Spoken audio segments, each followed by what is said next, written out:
गोविंदा जी, आप बहुत ही बेहतरीन एक्टर हैं, लेकिन आप टाइट क्यों हो गए? कॉमेडी किंग और डेविड धवन के साथ के कॉम्बिनेशन वाले एक्टर से जाने लगे, कॉमेडी किंग नंबर 1 ऐसा हो गया। आई नो, मुझे ऐसा लगता है कि द फैक्ट इसमें जिस वक्त स्टार्ट किया मैंने कॉमेडी करना वगैरह, तो मैं बहुत एक्शंस वगैरह करने के वजह से मेरे नर्व्स के ऊपर, मेरे काम में, हर जगह जो मुझे ऐसा लगने लगा था कि it's getting heavy on me. तो हमेशा या तो काम आप पे हैवी होता है या तो आप काम पे हैवी हो जाते हैं। तो इट्स वेरी इंपॉर्टेंट कि आप काम पे चढ़ रहे हैं तो उस वक्त आपका वो जो नूर है, उसका जो करम है वो आप पे बना रहता है। तो जैसे मुझे लगा कि कॉमेडी करते समय मैं आई एम नॉट, एनर्जी मेरी बनी हुई है and there is nothing wrong about it, तो वो तो बड़ा अच्छा लगा। अचानक ऐसे ये शुरू हो गया, जैसे अवार्ड शुरू हो गए, best actor in comic role.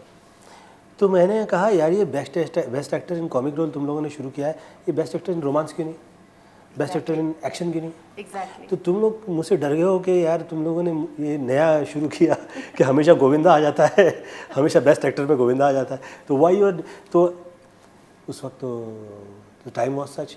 और बहुत ज़्यादा जिस वक्त जिसको कहते हैं कि उसकी आवाज़ में जो वो चाहे उसके साथ हो लेना चाहिए आदमी को, तो कॉमेडी फिल्म्स वगैरह उस तरह की चलने लगी। And I felt that when I am doing well, why should I look at all this things कि where they are thinking and how they are thinking. तो उसका एक अलग इतिहास बनने लगा। की शुरुआत गोविंदा जी एक बड़े रोमांटिक हीरो की तरह से हुई थी, लड़कियां फिदा होती थी, आपके डांसिंग स्टाइल, लड़के कॉलेज में लड़कियों को रिझाने के लिए आपकी डांसिंग स्टाइल को सीखा करते थे, वो ठुमके, वो अदा, आप एक रोमांटिक हीरो थे। उसके बाद 1985 से लेकर अब तक आपने कुछ 160 फिल्में कर ली, एक लंबा इतिहास है।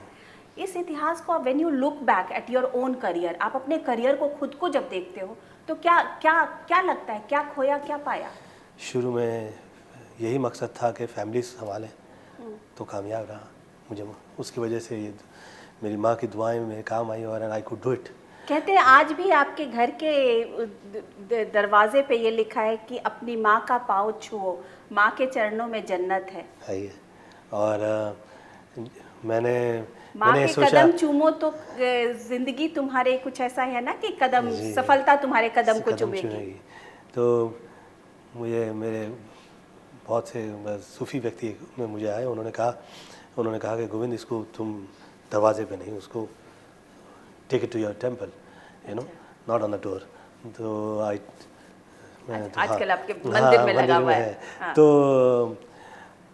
मैं ये सोचता हूँ कि आप जिस सूरत में कामयाब हों आपको उसका शुक्रिया मानना चाहिए।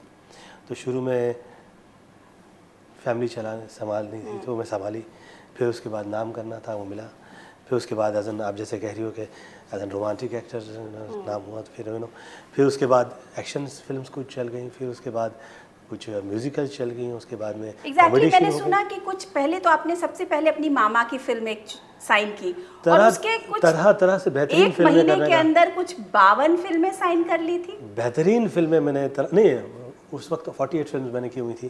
तो पर इतनी जल्दी क्यों, जल्दीबाजी क्यों थी? ये तो अब हम सोच रहे हैं, जैसे आज लोग सोचा करते हैं। जैसे मैं आया था मैं 21 साल का था। हाँ। तो 21 साल की एज में जितनी आपको जैसी होता है वो समझ होती है आपकी, मेरी वही वर्क कर रही थी। और मेरे माइंड में सिर्फ मम्मी ही मम्मी होती थी। तो मैं सोचता था कि कैसे करूं, क्या करूं जो मैं इनको खुश कर दूं। तो मेरे तो वही समझ में आता था, मेरे दिमाग में फिल्में नहीं थी। पत्नी का आपके करियर में, कहते हैं कि आपकी पूरी जिंदगी में बहुत सपोर्टिंग जो है, श्री वही है, लक्ष्मी वही है। सबके लिए होती हैं श्री और शक्ति और लक्ष्मी सब वही होती है। लव मैरिज थी आपकी तो? जी, लेकिन मेरी मम्मी ने उसके लिए हामी की थी। उनको हमेशा ये लगा कि ये तो मम्मीज़ बॉय, ये क्या है जी, बड़ा हो गया लेकिन बच्चा है।